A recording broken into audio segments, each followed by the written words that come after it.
Today, I try to solve the mysterious rattle in the SR20.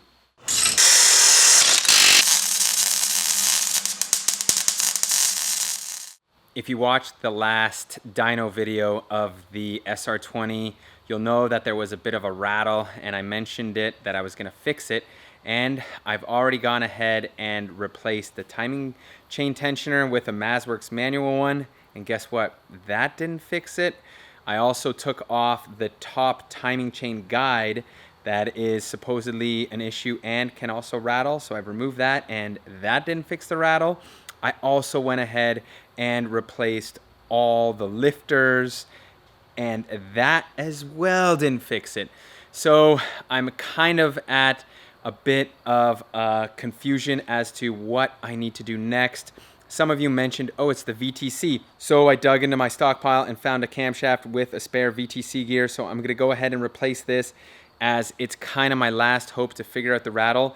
I also read online that it could be a loose wrist pin or something in the bottom end, which I really hope it isn't, because that would be another disaster. But today we're gonna swap this out and get it done, and hopefully the rattle will go away. I think I've removed the valve cover about 20 times or so this season, so I'm becoming quite a pro at it.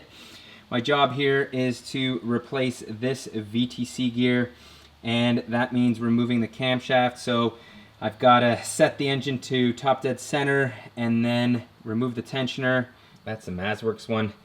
And in my opinion, if you've got a sweet 10mm gear wrench, that's going to help a lot in terms of removing those two bolts in a tight space, especially if you're rocking the stock fan shroud like I have. Here's my MazWorks manual chain tensioner. I actually quite like it. It is easy to set, works well, and now I know that even if my chain had a bit of extra slop that the automatic factory tensioner couldn't pick up, this one will allow me to dial it in. The one thing I did have to do was use a bunch of silicone on the gasket so it wouldn't leak, but that's just because I'm reusing an old gasket. So if you're buying one of these, definitely get a new OEM gasket. My original intention actually was to remove this cover and just zap this bolt off without having to remove the rest of the cam, but I've got the fan shroud in the way. -2 for that guy today again. But I think it's just simpler to remove the entire cam and then fiddle with replacing the VTC gear out of the engine rather than trying to take it off of there. Camshaft and gear out. I'll give you a quick little tip. I usually like to use a screwdriver to hold the timing chain in place so it doesn't slip down into the abyss, which is the front cover. So try that and it may work for you too. Taking the actual VTC gear off the cam is a bit of a task. I'm gonna first try using a wrench, but somehow I don't think I'm gonna be able to leverage it enough to get that bolt out. So I may resort to using a gun, which I don't know whether that is the right or wrong way. Looks like I lucked out and was able to crack it using this method here.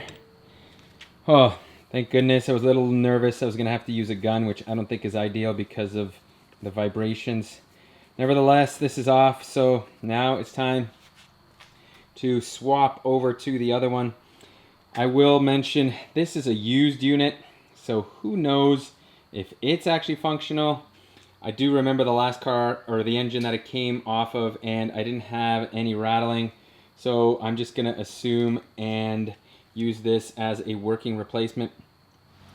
Tightening the bolt on the VTC gear can get a little shifty if you're doing it yourself, but I managed to get her done, and the torque spec on that bad boy is between 94 and 101 foot-pounds. So what I did is I just held the gear here, pushed down, and got it to click. So I'd say I'm good to go. Now it's time to get this thing back in and fired up. Fingers crossed that it's gonna work. And just like that, everything's back together. So here comes the moment of truth. Let's start this car up and we'll see if we have any type of rattling still. Fingers crossed, people.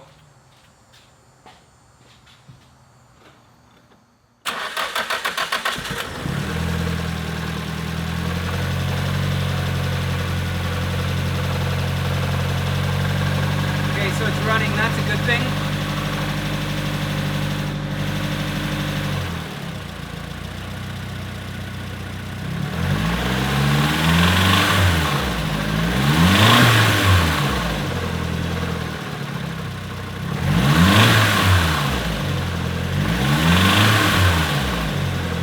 No, man,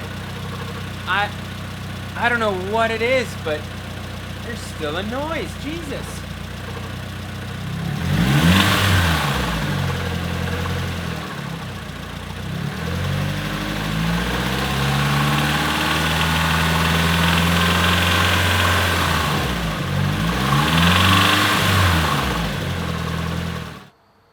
Usually I end a video with progress being made, but today the old SR curse is back again. I'm really at a loss as to what the rattle is now. I can only think it's internal, but you know what? Sometimes you gotta roll the dice, so it's off to the racetrack with it. If you guys have any other suggestions as to what it could be and something that I can check quickly, then let me know. More than likely, this thing is either gonna blow up on the track or there's just a rattle that I'm gonna have to continue to live with, and all will be well. I've set the engine to top dead center. I will give you a quick little heads up. You may have to spin it, I think as many as 16 times, because it can take that many revolutions to get this engine to top dead center.